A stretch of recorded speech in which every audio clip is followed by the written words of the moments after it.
Erik and David, those betting magicians pitching mad numbers like surgeons' decisions. They got the stats playing minds like percussion. MLB predictions spark the discussion. Stacking cash higher than Fenway's monster. Slinging wild bets like cowboy imposters. Reading those innings like Nostradamus. Wave the green hot streets like Bahamas. Spreadsheets everywhere, mathematician minds analyze the games, profits they grind, fastballs, curveballs, every pitcher's tail, in their heads, knuckleballs never fail. Erik reading numbers like tarot cards, David calling shots like all-star guards, money lines, parlays, come hit with precision, home run predictions, no intermission. High stakes, ballers cashing checks in, rise with the bets, swinging from the pen. Erik and David, masters of the scoreboard. MLB bets and claim they hoard. High stakes, ballers cashing checks in, rise with the bets, swinging from the pen. Erik and David, kings of the ledger. Baseball fortune, spread them like treasure. Hello and welcome to Diamond Bets for July 12th. How is everyone doing? My name is Erik. I'm the man behind ETOF21 Sports and my illustrious co-host, rockin' Vatek all over the place, David, aka Better DP21. How are you doing today, my man? Doing better if you didn't call it Vatek. I'm doing good, man. Doing good. Thank you. I have a funny story. All right. When I first moved out to Chicago, there was this bar, like I lived in this suburb called Libertyville. Mm-hmm. And there was this bar called the Island, which was literally just a bar in the middle of a parking lot. Yep. And it was open till 4 somehow. Every other place, closed at 2. Went there, met this phenomenal princess named Tiffany. And she was talking up Vatek. I needed an in. I literally lied to her. Or the whole time we were dating, she thought I went to Vatek. The whole time. And dude, we dated for like 2 months, dude. So what did you learn about being a Hokie? Oh my God. I learned I'll tell you what, I had like a little because if you kept that routine up, and I don't know how long you dated, but I gotta imagine you had to come up with some factual evidence. Dude, I had a list of dorms. I had like the freshman dorm. I had like the fraternities there. I had literally every single goddamn thing in Vatek, and I had like it was like I was cheating on a math test, dude. I mean, so funny. That's so funny. And then we broke up. To your benefit, I get it. That works. Dude, I love dogs, and she had a psychopath dog. Like her dog would like be trying to like bite my leg. I mean, psychopath dog. Hysterical. But we're not here to talk about my illustrious dating career. We are here to talk some MLB. For those watching on Twitter, whatever it's called, Rumble, YouTube, Twitch, we're recording this on July 11th. So recording this a day before Mountain Man David is going to go hit the woods, be one with nature. I have a retirement party to go to. So one of my coworkers is retiring, and they said there's free booze. I don't know if that's just a ploy to get me there, but as soon as they said there was free booze, I said I was going. That was the hook. I don't know. Maybe they're just lying to me. So we're coming a day earlier. We each have 2 plays, and then we have a juicy, juicy dog that we co-signed on. Yep. But before I get into all that, got to bring in the bad news. Last week, David went 0-2, lost the Rays, lost the Diamondbacks. He is 4-6 with a minus 0.6 U so far. Myself, though, hey, I went 3-1. Hit the Tigers first 5, White Sox first 5, Brewers and Dodgers over. Lost the Rockies first 5. If they could only get a goddamn run. David was in attendance there giving me live updates. It was brutal. Yeah. I'm 8-6-1 plus 2.5 U for the show so far. Like I said, we each have 2 bets. I'm gonna let you lead off, my man. All right, I'll take this one. Let's get started. So, and other thing just to note, because we're doing this the night before, these plays are for action. If these pitchers do not go, these bets are probably null and void.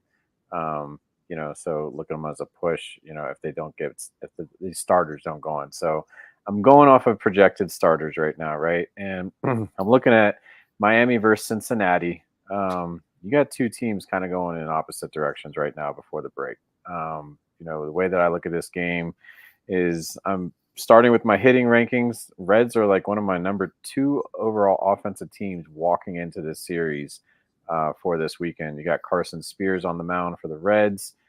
Projected right now for the Marlins, it's Yanni Chirinos. That should be the projected starter for Miami. That being said, looking at the stats for both Chirinos and Spears, from a pitching matchup, you got Chirinos who's sporting a whip of 1.6. And anybody who's got anything greater than 1.4, I tell you, just look out. They're going to give up runs to the opposing team, no doubt about it. Meanwhile, on the flip side, Spears is sporting a whip closer to 1.3. So he's in better form in the comparison of, starting pitching. That being said, also, looking at the bullpens here, pretty evenly matched bullpen whips of both about 1.4. So everybody's kind of taxed going into just before the All-Star break for themselves coming into this final weekend here. But again, what separates it, for me is, again, I always talk about it, 3 different categories you got to look at when you're evaluating these games, in my opinion. So you got your starting pitching, you got your bullpens, you got your offense. So Cincinnati is leading in 2 out of those 3 categories. They're tied in the last one with the bullpen situation. So, I think I see them coming out the gate strong here. Oh, I don't think I said it, but Marlins are my number 23 ranked offensive team coming into this. I mean, when I was actually making some comparisons, of where they were in both their current series, Miami over the last, 3 games, not including tonight, but because I don't know what that final outcome is going to look like for them against Houston finishing up here. But basically, the last few games, 3 runs, 1 run, I think they had 2 when I last checked the scoreboard for, where they're at. So not a lot of run support on that side of the ball for themselves. Meanwhile, Cincinnati sitting there putting up runs like crazy against Colorado, 6-12, 5-8. They are scoring runs in bunches right now. So plenty of run support should be following with, decent starting pitching to get them going. The money line for Cincinnati, the price a little too high for me walking into tomorrow's series. It's not above, the 150 marker where, I would look at or deem it. Actually, it might be. I think it was at 155. So that being said is why I came up with the run line play for this opportunity here, where I see a better price and just a better overall outcome. Reds should definitely cover this. I would even advocate playing the -1.5 or +130. I'm that strong that this is going to cover. It's just the fact that, you save yourself a little bit of a run support here. If for some reason, they just, only win the game by 1, you call it a push and you're good on that. So it's multiple angles, perspectives of how I'm looking at it from a money management perspective, as well as just an overall, team output that I think, Cincinnati's got this one to lead off the series against Miami here. I like it. My next one, this should come to no shock to anyone that is a loyal listener of David and myself. I'm going to the cover boy on the thumbnail. Happy fucking Woo Day. Look, give me the Mariners -0.5, first 5 -104. Woo had a rehab start earlier in the week. Mariners, everything I'm reading said he looked great. 2 2/3 innings, 45 pitches, 28 of the 45 pitches were strikes. Also, M's are looking to make a run. They're not going to rush this kid up unless he's 100% healthy. And when you just look at what he's done this season, 3-1, 1.77 ERA, 0.69 WHIP. Against the Angels in his last 4 starts, 1.61 WHIP, 1.61 ERA, 0.81 WHIP. Nice. Ben lights out. Angels 9th worst offense for the year against right-handed pitching. And look, I know Tyler Anderson looked well against the Cubs on his last start, but Cubs are one of the worst teams in the league, and they've struggled hitting left-handed pitching. Now, Anderson has been playing with fire. The average strand rate for pitchers is 72%. Tyler Anderson has the 4th best one in MLB at 84%. Oh, wow. How that is happening, I have no idea, because everything, his action on his breaking ball, his velocity on his fastball, everything is down. Right. So he's due for some negative regression for like multiple big innings. Mariners, I know they've been struggling a little bit against righties the last 2 weeks. I think this is when they snap out of it. You got Wu on the mound, first start back. When I look at Anderson and he's due for some regression, look for Wu. He's been lights out. I'll take the Mariners here. First 5 minus 104. I was waiting to hear this one. I mean, I knew that was, as soon as I looked at the board for tomorrow, I was like, Wu Day, here it comes. You know what? But here's the thing. Fede. Oh, Fetty Day. Oh, yeah. Fetty. I mean, like, we hit Fetty Day the other day. I mean, it's just like, it was funny. I think, like, last year, Wu funded my vacation. This year, Fede is going to be funding my vacation. Oh, yeah. Absolutely. I mean, he's been a cash cow. And this is the funny thing that cracks me up. And I'm not taking shots on anyone. So if anyone listening thinks this is me taking shots, I'm not. This is an angle that you and I sniffed out early. Oh, yeah. And still, nobody is effing talking about it. Yeah. This guy is the best ROI, first 5. And literally, look, he's probably going to be a dog the rest of the way for the White Sox just because they've been complete garbage. So we're going to stick on his train just like we're sticking on the Wu train. Next bet. Where are you going, man? Going to my team in Atlanta. They're playing in San Diego, old stomping grounds of mine. Love when I was watching this series out there. But, again, let me look at the numbers with you, right? So, again, projected starters are Spencer. I got to get his name right. Schwellenbach, right? Schwellenbach. So anyway, I'm like you, Eric. I'm getting. I think you're. I was gonna say, like, I'm starting. You're starting to rub off on the way that we do names around here. So you're starting to sound like me. So Spencer Schwellenbach, he's a rookie, but he had some bounce back here. In the early going, I was like, Eric, stay away from this kid. He's not ready for prime time. I bet him his first game, and and I was like, don't do it. he got boat raced.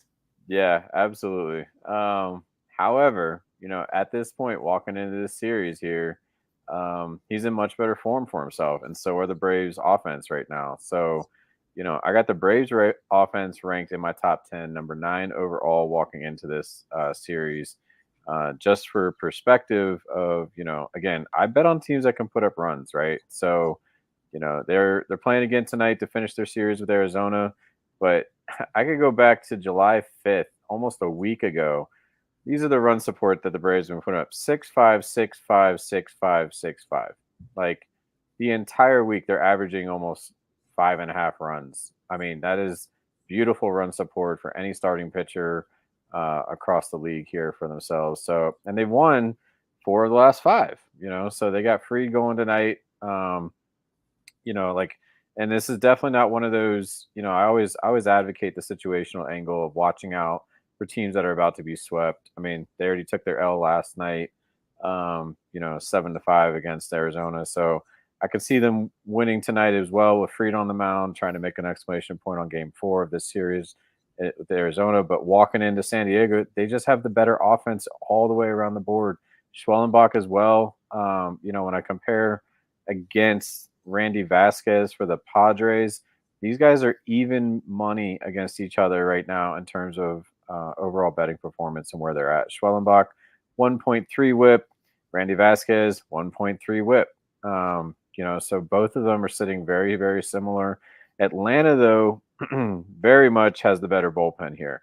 This is why I'm taking Atlanta for the game. Atlanta's sitting on a 1.1 overall available bullpen for themselves.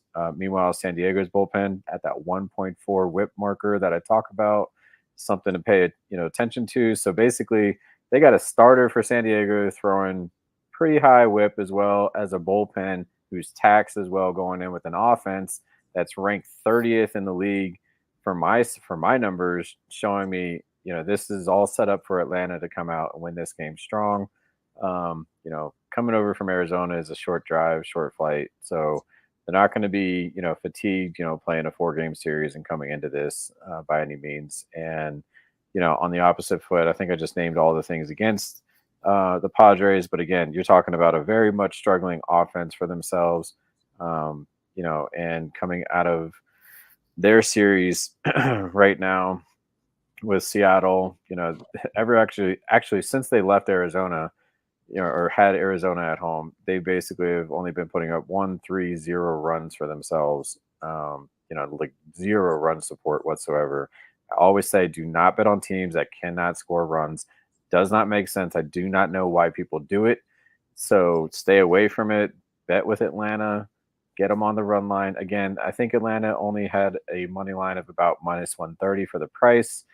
It starts to get up there a little bit, which is why I'm advocating for the run line for you all to, again, take a better price, take plus money here, even money, if you will, and basically, assure yourself, again, just that other angle of money management where, for whatever reason, they only win the game by 1, you take the push, okay, so be it. But again, I definitely expect Atlanta to continue their run support going into the series, taking advantage of, again, their starting pitching for the Padres and bullpen, where they're going to probably hit a ton out in San Diego as well. I like it. I like it a lot. And I need to get to Petco. God, do I need to get to goddamn Petco. That's such a great stadium. I can't advocate for it more. Definitely on the bucket list. I need to do the old Petco Del Mar double one of these days. There you go. There you go. My next one. I'm taking the Astros -0.5, first 5, -104. Look, I'm fading Andrew Healy here. For the season, he is 33.3% against the spread for the first 5 with a negative 41.2% ROI. That is awful.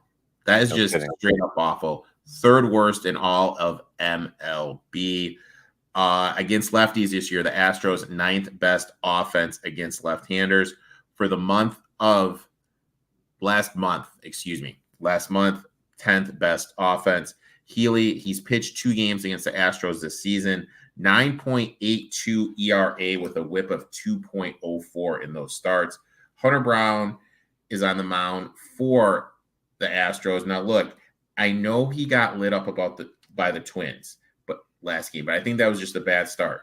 If we just look at his last 10 starts, 1.8 ERA with a 0.95 whip. I think he just had a bad outing. I think the Twins just got to him. Yep. Astros 64.1% against the first half spread here.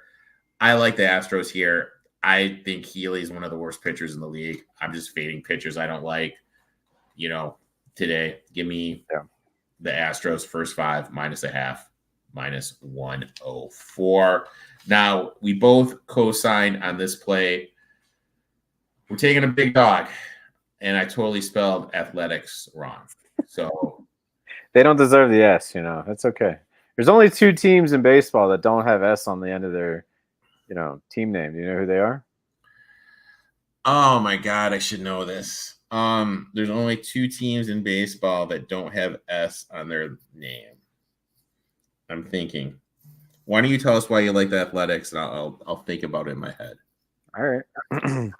So, reason I'm looking at this game for the Athletics tomorrow, you got Hogan Harris, again, projected starter against Ranger Suarez. You're talking about even starting pitching here, in my opinion. Just based on pure whips that I had gleaned real quick. But overall, you're looking at Oakland, regardless of being a little overshadowed by their series with Boston, how much hype Boston has kind of, walking into this All-Star break right now. Oakland's been putting up some runs. Now, a little bit is, a little fudged in my opinion, just because they put up runs in bunches against Baltimore, right? So their series before that, while they've been doing kind of this, East Coast swing a little bit right now, before they came out there against Boston, against Baltimore, they put up 19 runs. I think that was like some kind of league record or tied something when I read about it. But they went 19-3, 9-5. I think they were getting blanked earlier when I was watching their, whatever they had going on for this evening. But point is, they're hitting. Like, again, I look for teams that are hitting well. And I'm never afraid to announce that, promote it as much as I can. Basically, again, looking at Hogan Harris and Ranger Suarez, these guys are both in similar form, and it's not great, right? So there's nothing to love about the form of each of these starting pitchers. I just think that there's a couple situational angles here. You got one, Oakland is underrated in their offense in terms of where this matchup is, right? They are 100% basing this line off of their starting pitching. Ranger Suarez, who has a 1.8 whip. Okay. Again, I can't pronounce that any higher because, I mean, you could get up to the twos, but I'm saying anybody over that 1.4, they are not in great form. Oakland's going to come out hitting strong, especially leaving this Boston series. They're definitely leaving strong right now.